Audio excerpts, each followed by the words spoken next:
నెల్లూరులోని ఆర్వీఎస్ కళ్యాణ మండపంలో వీఆర్ లా కాలేజ్ వార్షికోత్సవాన్ని ఘనంగా నిర్వహించారు. ఈ కార్యక్రమానికి ముఖ్య అతిథిగా మదీనా వాచ్ అధినేత ఇంతియాజ్, ఆయన కుమారుడు ఉస్మాన్ ముఖ్య అతిథులుగా విచ్చేశారు. చిన్నారుల శాస్త్రీయ నృత్య ప్రదర్శనను తిలకించిన వారు శాలువాలతో సత్కరించారు.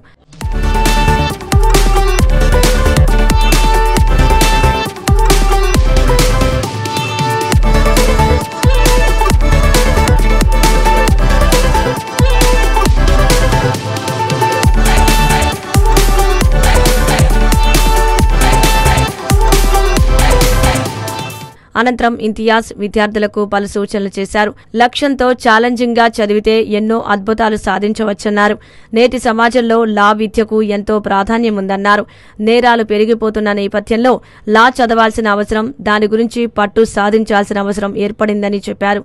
ఎంతో ప్రస్థానం ఉన్న వీఆర్ లా కాలేజీలో చదవడం ఒక అదృష్టమన్నారు. లా అనేది ఎంత అవసరం అయిపోయిందంటే క్రైమ్స్ పెరిగిపోయి రోజుకో రకమైన క్రైమ్స్ అసలు మనం అనుకోలేము. వాళ్ళ అటు సృష్టిస్తారు. అటువంటి క్రైమ్స్ వచ్చేసి ఈరోజు లా చాలా అవసరం అయిపోయింది.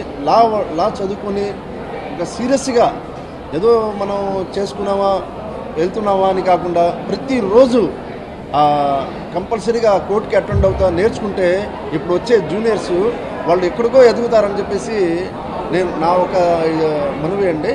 వాళ్ళకి రిక్వెస్ట్ ఏంటంటే ఛాలెంజింగ్ తీసుకోండి అంటున్నాను ప్రతి ఒక్కటికి. ఇప్పుడు నేను కూడా ఇంటర్నేషనల్ IHRPCలో చేరి ఉన్నాను కదా, దాంట్లో కూడా ఒక లా అనేది ఒక సబ్జెక్ట్ ఉంది. దానికి కూడా నేను ఏపీకి చీఫ్ జనరల్ సెక్రటరీని. సో మనకు supreme court advocate mister Rohit Pandey గారు 5 times బార్ కౌన్సిల్ ప్రెసిడెంట్గా అయ్యారు. అంటే ఎంత సీరియస్ లేకపోతే అతను 5 times అవుతారండి. అలాంటి పెద్ద వాళ్ళందరూ వీఆర్ కాలేజీలో చదివిన వాళ్ళే. అసలు మాకు హిస్టారికల్ అది మన నెల్లూరుకి అదృష్టం ఉంది. అటువంటి కాలేజు దాంట్లో దాంట్లో లా సెపరేట్ ఉంది కాలేజీలో. ఆ కాలేజ్కి నాకు చీఫ్ గెస్ట్గా పిలిచి ఈ సార్ వాళ్ళకి నేను చాలా మనసారా ధన్యవాదాలు కోరుకుంటున్నాను.